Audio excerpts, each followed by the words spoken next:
안녕하세요. 닥터 S. 오늘 진행을 맡은 박덕호입니다.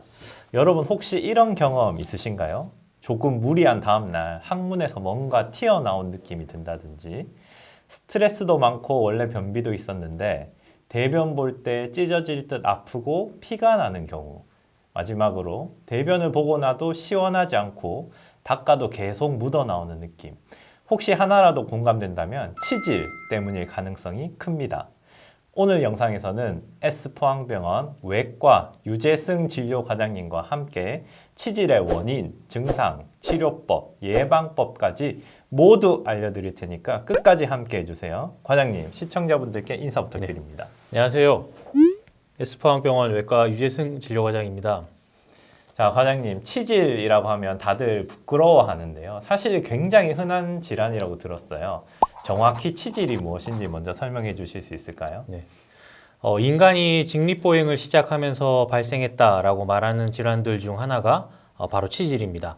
통계적으로는 전체 인구의 한 75% 정도가 한 번쯤 경험한다고 알려져 있고 연간 22만 건의 수술이 진행될 정도로 흔한 질환인데요. 치질이라고 하면 정확하게는 치핵, 치열, 치루 이렇게 세 가지를 총칭하는 말입니다. 이 세 가지 질환은 각각 차이점이 있기 때문에 차근차근 설명하도록 하겠습니다. 자, 치질은 세 가지 질환을 통칭한다라고 하셨는데 그 중에서도 가장 흔한 게 치액이죠. 네, 치액에 대해서 조금 설명해 주시겠어요? 네.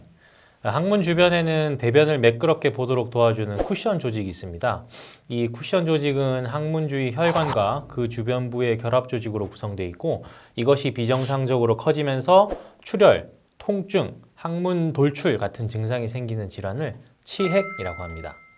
치핵 조직이 어디에서 발생하느냐에 따라 항문관 바깥쪽에서 발생하는 외치핵, 안쪽에서 발생하는 내치핵으로 분류를 하고 있습니다. 경우에 따라서는 외치핵과 내치핵이 동시에 존재하기도 합니다. 항문관 바깥에 발생하는 외치핵의 경우 앞서 말씀드린 쿠션 조직 중 항문 혈관의 혈전이 발생하면 이로 인한 항문 통증이 발생하게 됩니다. 경우에 따라서는 통증이 심할 수 있기 때문에 빠른 수술적 치료가 필요할 수 있는 상황이고요. 우리가 보통 방송이나 매체에서 항문이 쓰라리고 의자에 앉지를 못해서 도넛 모양의 방석을 써야 하는 질환이 바로 외치핵입니다.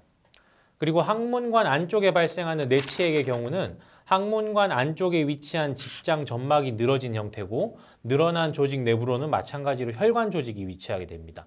이 혈관 조직에서 과도한 혈류 조류가 발생하게 되고 점차 덩어리가 커지면 대변을 보다가 치핵 덩어리에 상처가 나는 경우가 있습니다. 그러면 항문 출혈이 발생하게 되고 이때 출혈량이 생각보다 많을 수가 있습니다. 내치핵의 경우는 심한 정도에 따라 1도에서 4도 치핵으로 분류하게 됩니다. 결국에는 이게 혈액순환과 관련이 있는 거군요. 그렇죠. 저희가 상식적으로 알고 있기로 배변 습관이나 생활 방식이 중요하다고 알고 있는데요. 뭐 저희가 흔히 하는 말로 화장실에 가서 오래 앉아 있지 마라 뭐 이런 이야기도 하잖아요. 네, 어떤 경우에 치액이 생기나요? 네, 정확합니다. 앞서 말씀드린 배변 시 과도하게 힘을 주는 행위 또는 이제 장시간 변비에 앉아 있는 습관, 당연하겠지만 변비, 음주, 흡연, 비만 이런 것들이 모두 치액을 유발할 수 있는 아주 흔한 요인이 되겠습니다. 네, 저도 화장실에 앉아서 유튜브를 보는 습관이 있는데 습관을 좀 고쳐야 될 것 같습니다. 역시 생활 습관이 가장 중요한데 그렇다면 치액은 어떻게 치료해야 하나요? 우선 치액의 치료와 관리에 있어서 가장 중요한 것은 바로 좌욕입니다. 우리 수술부터 먼저 생각하시는 분들이 있는데요. 우선은 좌욕 관리가 먼저 선행되어야 됩니다. 좌욕이라고 하는 것은 항문 주위를 온수 마사지 한다라고 생각하시면 되겠습니다. 좌욕하는 방법은 자세하게는 영상 마지막에 다시 한번 설명드리도록 하겠습니다. 좌욕 관리는 치핵, 치열, 치루 세 가지 질환에서 모두 중요하므로 꼭 참고해 주시기를 부탁드리겠습니다. 치핵 질환에 있어 좌욕 관리가 매우 효과적인 방법이지만 좌욕만으로는 모든 치핵 질환을 해결할 수는 없습니다. 특히 앞서 말씀드린 혈전이 발생한 외치핵이라던가 내치핵도 1도, 2도가 아닌 3도 이상, 3도, 4도 내치핵은 수술적인 치료가 꼭 고려되어야 합니다. 환자분들이 직접 본인의 항문을 관찰해서 이게 어느 정도의 치핵인지 알아보긴 어렵기 때문에 정말로 수술이 필요한 상태인지 아닌지는 사실 진료를 보셔야 정확히 알 수 있다 그 정도로 설명드릴 수 있겠습니다. 네, 자세한 설명 감사드립니다. 네, 조금 TMI인데 저희 아버지도 유재승 과장님 환자분입니다. 그래서 저희 집에도 좌욕 그 욕조가 있거든요. 네, 내가 치액이 있다 의심되시는 분들은 꼭 진료를 받아보시길 권유드리고요. 다음은 치열에 대해서 알아볼 텐데요. 이건 치액과 다르게 항문이 찢어지는 질환 뭐 이렇게 이야기할 수 있는데 맞나요? 예, 정확합니다. 네, 치열은 항문 주위의 피부가 찢어지면서 상처가 발생하는 질환입니다. 배변할 때 찢어질 듯한 통증을 느끼거나 대변을 본 이후에 휴지로 닦았을 때 선홍색 피가 묻어 나온다면 치열 때문일 가능성이 큽니다. 치열이 생기는 원인은 무엇인가요? 네. 치열은 주로 항문의 압력이 높은 분들에게서 많이 발생합니다. 항문의 압력이라고 하니까 조금 어렵게 느껴지실 수 있는데요. 쉽게 설명드리면 배변 시 과도하게 힘을 많이 준다라고도 설명드릴 수 있겠습니다. 관략근의 힘이 조금 세다고 설명드릴 수 있겠는데요.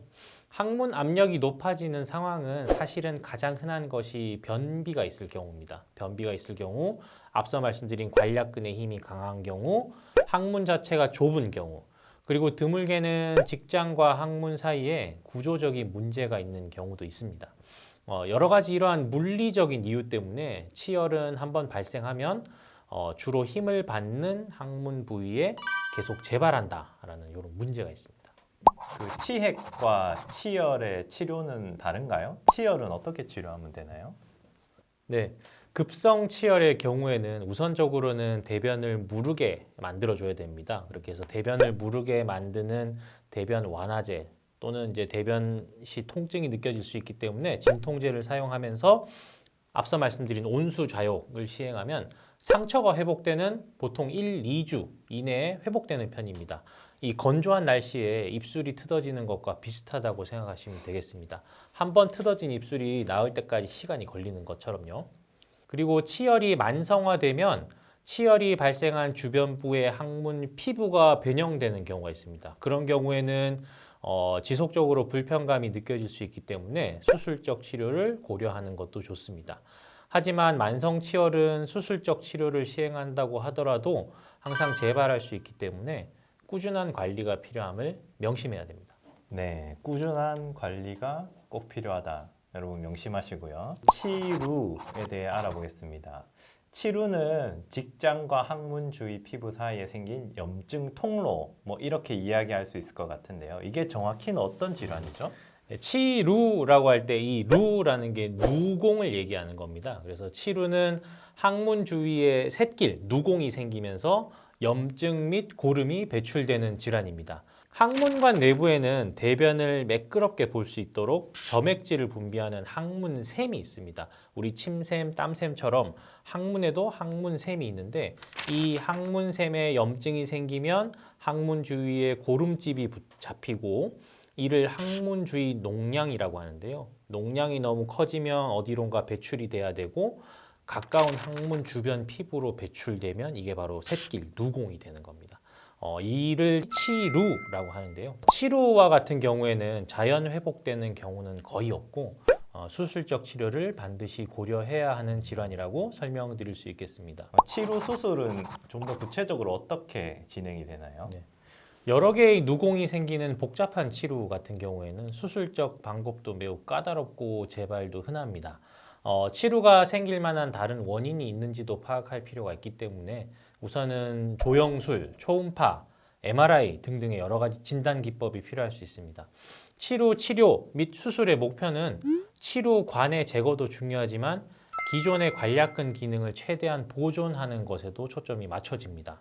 수술적 치료만 말씀드리면 우선 단순 치루에서의 치루 절개술입니다. 말 그대로 치루 통로를 차단해서 모양 그대로 상처를 내서 개방시킵니다. 그리고 기존에 있던 치루 있던 조직은 긁어내고요. 그 이후에는 상처가 회복되면서 자연스럽게 치루가 있던 자리도 없어집니다. 치루는 원래 재발이 잦은 질환이지만 경미한 치루의 경우 치루 절개술만으로도 매우 치료 성적이 좋다고 하겠습니다. 그리고 비교적 복잡한 치료에서는 세톤 고정술이라고 하는 방법을 사용합니다.